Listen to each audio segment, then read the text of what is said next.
লাহেঙ্গার স্কুলে ছুটি পড়ে গেছে বলে ও খুব কান্নাকাটি লাগিয়েছে যে মা আমাকে কোথাও ঘুরতে নিয়ে চলো, মাম্মাম বাড়ি চলো, আমার আর ভালো লাগছে না, একটু ঘুরে আসি।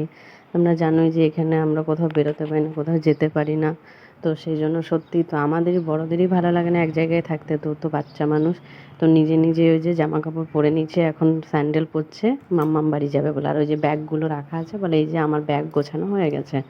তো ওকে বিকেলবেলাতে একটু নিয়ে যাব ভাবছি।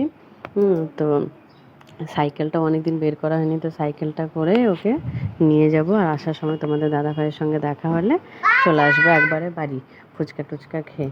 তো ওকে আমি বলেছি যে তোকে নিয়ে যাচ্ছি মাম্মাম বাড়ি সাইকেলে করে। তো সেই জন্য ওর তো সেই আনন্দ। তো দেখো লেহেঙ্গা টেহেঙ্গা পরে নিয়েছে, আর ও লেহেঙ্গা পরেই যাবে, লেহেঙ্গা পরে যাবে মাম্মাম বাড়ি।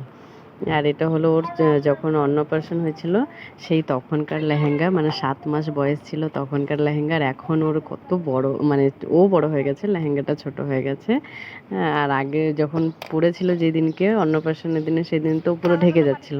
তো এই যে আমরা ওকে নিয়ে যাচ্ছি সাইকেলে করে মাম্মা বাড়ি। আর সাথে ও গোপালকেও নিয়ে নিয়েছে, যে সাথে ও যাচ্ছে, আর একটু একটু ও চালাচ্ছে, আবার আমি ওকে টেনে টেনে নিয়ে যাচ্ছি।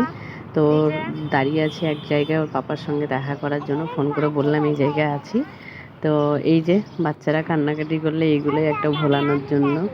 তো এত দূর থেকে তো সম্ভব না। আর এখন যদি আমি যাই আমার মায়ের বাড়ি, আবার সেপ্টেম্বর মাসে আমি প্রতি বছরেই যাই, যেহেতু আমার বাপের বাড়িতে পুজো হয়, মনসা পুজো, তারপরে বিশ্বকর্মা পুজো, তো সেই দিনে যেতেই হয়। তো বারবার তো আর যেতে পারবো না। তো সেই জন্য ওকে বোঝানোর জন্য এটা ওটা বলে ভুলিয়ে রেখে দিই। তো একবারে সেই তখনই যাব সেপ্টেম্বর মাসে। তো যাই হোক,